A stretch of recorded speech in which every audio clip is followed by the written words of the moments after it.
Ja sam prvo trenirao nogomet, pa mi do sad je tamo bilo preteško trenirati, pa su mi predložili rukomet, pa mi se to sad svidjelo.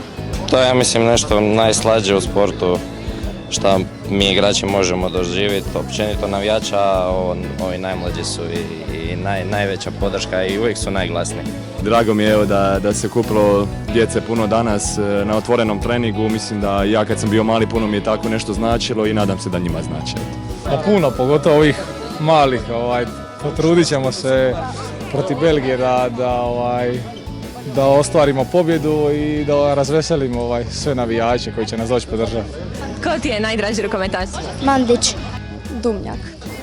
Svi. Nemam najdraže. Svi su mi. Duvnjak. Pa koji uvijek da dođu u što većem broju, da budu glasni i da budu naš osmi igrač.